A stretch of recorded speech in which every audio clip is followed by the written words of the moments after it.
Praise the Lord. Greetings in the name of the Lord. Today's God's word. God is so much interested on us. So today God is given new beginning.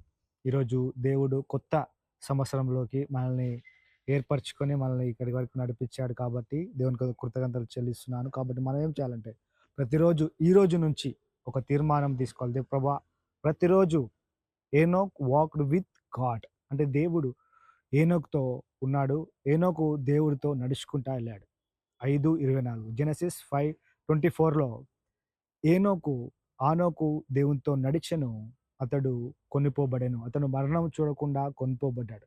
అంటే ఈ రోజు నుంచి మనం కూడా దేవునితో నడిచినట్లయితే, మనం కూడా దేవునితో ప్రతిరోజు నడిచినట్లయితే, దేవుడు ఆనోకు జీవితంలో చేసిన కార్యములను మన జీవితంలో కూడా చేయడానికి సిద్ధంగా ఉన్నాడు.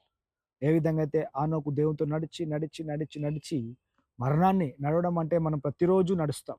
అదేవిధంగా ఈ రోజు నుంచి మనం ప్రతిరోజు దేవునితో నడవడము, దేవునితో ప్రతిరోజు సహవాసం కలిగి ఉండడము, ప్రతిరోజు ఆయన మాటలను, ఆయన వాక్యాన్ని ధ్యానిస్తూ, ఆయన ఆరాధిస్తూ, ప్రతిరోజు ఆయన స్వరము వింటూ, ఆయన దర్శనములు చూస్తూ, ప్రతిరోజు ఆయనతో నడిచినట్లయితే మనం కూడా ఆనోకు వలె నూతనమైన మరణాన్ని జయించే సామర్థ్యాన్ని మనం పొందుకుంటాం. కాబట్టి ఈరోజు 1 తారీఖు దేవుడు ఈ యొక్క 2026 సంవత్సరంలో నూతనంగా మనల్ని ఈ రోజు నుంచి ఒక నూతనమైన తీర్మానం తీసుకొని ప్రతిరోజు ఆయనతో నడవాలని ఈరోజు దేవుడు మనతో ఈరోజు ముఖ్యంగా మనతో మాట్లాడుచున్నాడు.